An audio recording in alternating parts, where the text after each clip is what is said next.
as you know, I did not complete the SOS free challenge. I made it through day 21 and decided that I needed to call it quits. But so let's go ahead and share the SOS free results.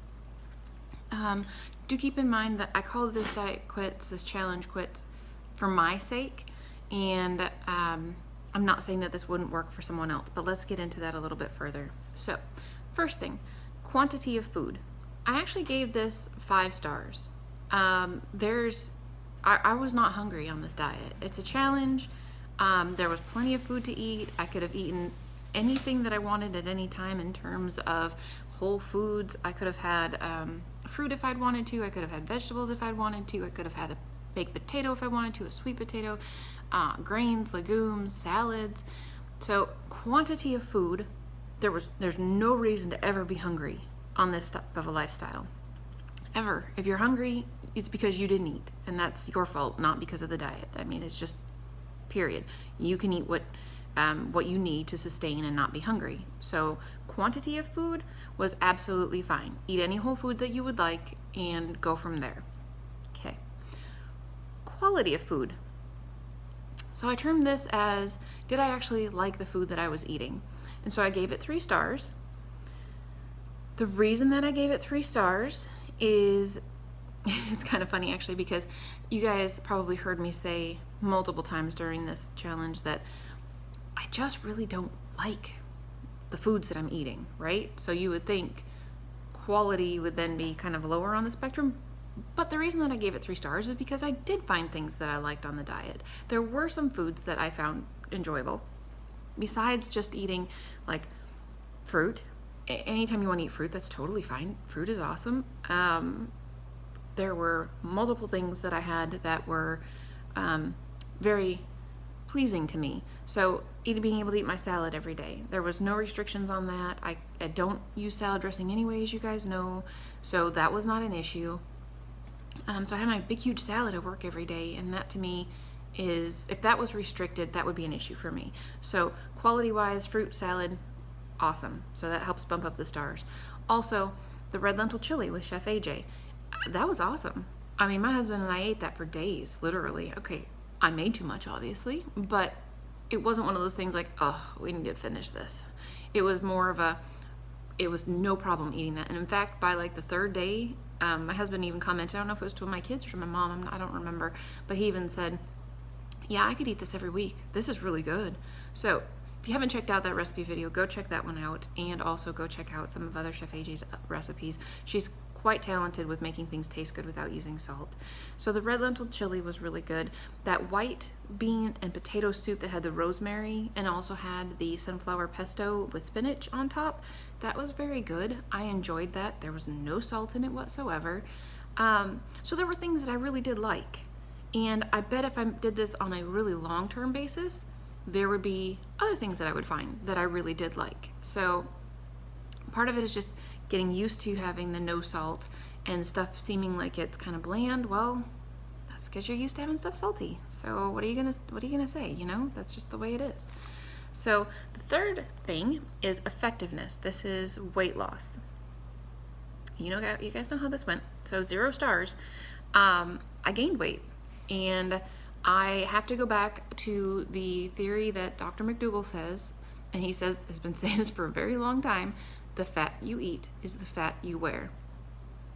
So I did not restrict whole plant food fats on this challenge at all. And in fact went from the rice diet, where I was very restricted on fat, very, very restricted, to having avocados a couple times a week, or a little bit of peanut butter if I wanted to. I had soy milk in some of my smoothies, unsweetened obviously, peanut butter with no sodium, blah, blah, blah. But there was definitely fat added back to my diet. And I'm guessing that I am one of those people that is sensitive. As Dr. Goldhammer would say, women are fat storage devices, estrogen carrying fat storage devices, something like that. He's probably very right.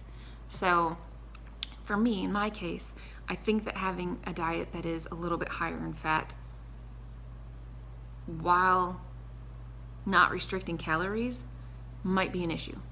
That might not be an issue for a lot of people, but I think for me, that's an issue. So unfortunately, it gets 0 stars, and I'm going to have to work on getting that extra weight back off of me now. Hopefully it won't be too challenging. I don't know. We'll see. But yeah, that's just the way that goes. So ease of diet. Is it doable? Gave it 2 stars.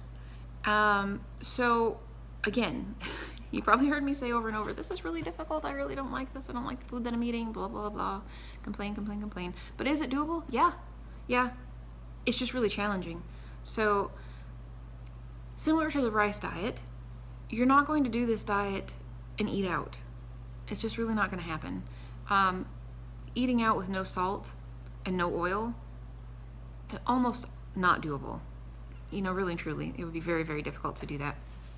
So finding a restaurant that would be willing to make you vegan food that has no salt and has no oil, good luck. Really, I don't think that that's doable. But I make all my food from home. So that for me, that part really wasn't an issue. So would it be easy from that standpoint? Yeah, it was. That was not a big deal.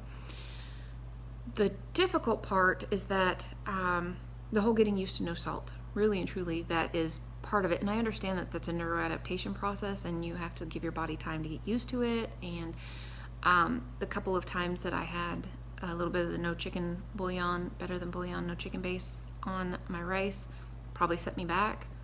It really is a learning curve. Really and truly, this would be a learning curve. This would be, if you were going to do something like this, it would take a lot of effort to get used to, because it's not, I hate to say this, but it's not normal.